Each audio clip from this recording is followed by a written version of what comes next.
Good afternoon and welcome to CanadianAgMarkets.com. My name is Brian Como with Ireland Como Lafoy. Let's just get right into what happened in markets today.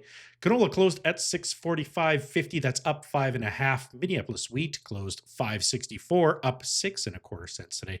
Kansas wheat closed at 539 and a quarter, up 7.25 today. Chicago wheat closed 550.5, up 8.25.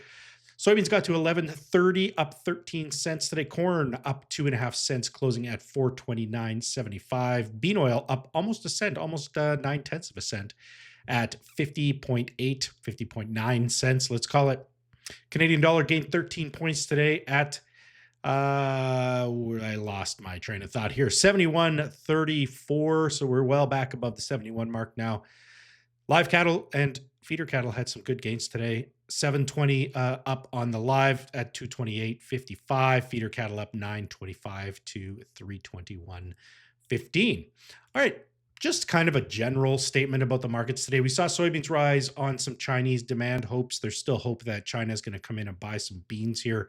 We also saw some corn and wheat rebound ahead of the USDA report this week as well. So that may give us a little bit of a hint as to how traders had been positioning themselves, maybe more on the short side than what was initially thought. Of course, we haven't been seeing any updates because of the lack of USDA reports on the matter. So I think that's kind of a general statement for what's happening today. So let's get into some of the charts. Here's the bean oil chart. I like to show this first because it kind of had some impact on canola today. We saw some gains here, as we were saying, about 9 tenths of a cent. It did bring us back over that 20-day moving average, although you can see that that's kind of been a bit of a head fake in recent times, but we are still holding above that 200-day moving average. That's a good sign. We did see a couple punches to new lows earlier last week, but we've recovered from those now. We're still kind of in a neutral or sideways pattern here, but that did have a positive effect on canola, although that didn't change the chart formations too much.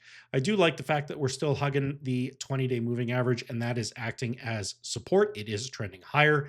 What we want to see in this market here now is a new high kind of above that 650 area in order to signal that maybe there's more gains to be had. Of course, this 660 area also has a previous high, so it's not like canola has a clear path higher should it break to these or above these previous highs, but it would still be seen as a positive. It looks like this market is trying to bottom after the harvest pressure.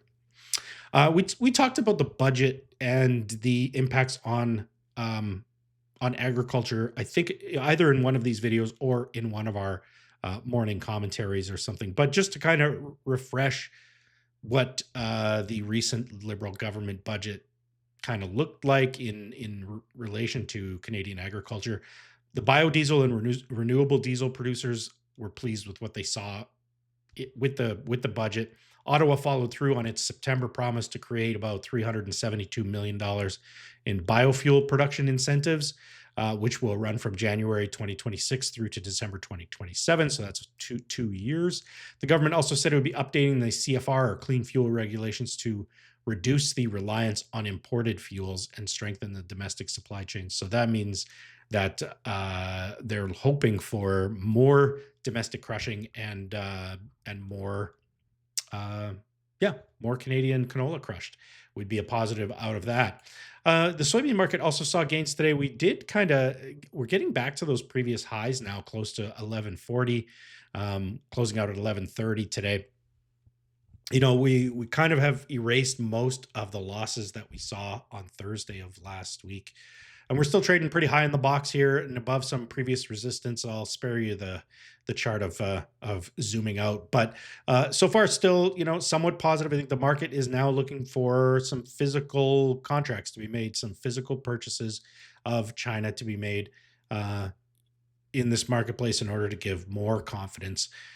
The soybean meal also rose, so now we have all three of the soybean complex in rising today, which is pretty rare.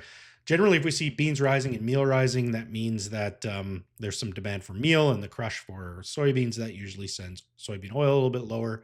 But we're seeing gains across the board. Again, that may speak to a little bit about how there is some positioning ahead of this week's USDA report, which of course will be the first one since the middle of September due to the government shutdown.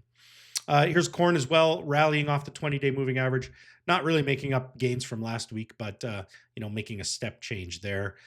Before we get into wheat, we haven't really shared a weather map in a while. Here is the 5-day precipitation forecast for the continental US and the prairies of Canada here. This is the area that is creating a little bit of optimism in the wheat futures markets. I say maybe not optimism in the crop growth, but this area looks dry. It's been dry for a little while and causing some concern there. That is helping to rally wheat. It did so today. Wheat was actually the leader on the board as far as percentage gains go today. So this is the Chicago. Still hasn't made up losses from last week, but it's trying. And same with HRW. The really interesting thing here is in the spring wheat, we closed at our highest level since back in September today. So it's we have traded higher, but we have never closed or we have not closed higher since some of those days back at the end of September. So wheat or spring wheat again is kind of trying to find a bottom, low volume, low volatility in this market compared to the winter wheat classes. But this is encouraging to see that the saucer bottom is trying to, create some opportunity to the upside here. We don't talk about Durham very often, but I thought I'd touch on it today because it was an interesting headline that I saw here. The CGC, or Canadian Grain Commission, is changing the way they assess how darkened kernels affect the grade of durum. This is a positive story for farmers. Um, this year, durum is one of the only crops where grades this year are below average. The Saskatchewan Crop Report estimated that only 23% of this year's durum crop fell into number one, and about another third of the crop fell into number two. So lots of stuff south of number one and number two grade. The CGC are also, they're looking at the samples with darkened kernels and comparing it to midge damage, which is what they would have called it previously. But they're now coming to the conclusion that darkened kernels and midge damage are not mutually exclusive. They're separate things. So therefore, they changed the darkened kernels to be considered as smudge and not severe midge damage, which means that it will become less of a factor when grading than it did previous. So again, a good thing for durum growers in the southern parts of the prairies. Getting on to the cattle industry now.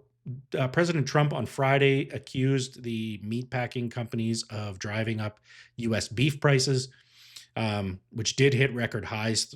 And he claims that it's done through manipulation and collusion. And he did order the Justice Department to investigate. This created some really strong moves in the cattle market today, making up all of the losses from the last few days of last week. This is the live cattle chart. So really good gains here back above that previous low. Whether or not this is just the proverbial toilet tank filling up before another flush is another matter. If the market trades higher on Trump tweets, it can also trade lower on Trump tweets. So that's something that we got to be cognizant of here. The feeder cattle also took a big day. I think these were limit up days. To be honest, I should have stated that in the commentary at the beginning. These are limit up days. That means that there is going to be an expanded limit at the next trading session as well. So just keep that in mind.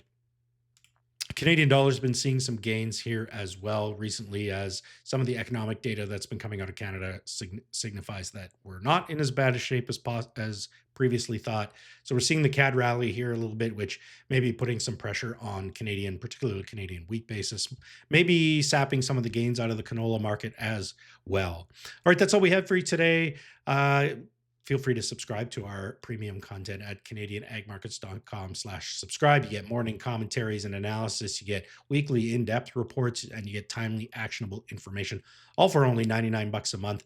And that's you can cancel anytime. So give us a try. Also, subscribe to this YouTube channel if you haven't done so already. We won't see you tomorrow, as it is Remembrance Day here in Canada, and we'll be taking the day off. So thank you for joining us today, and we will see you again on Wednesday.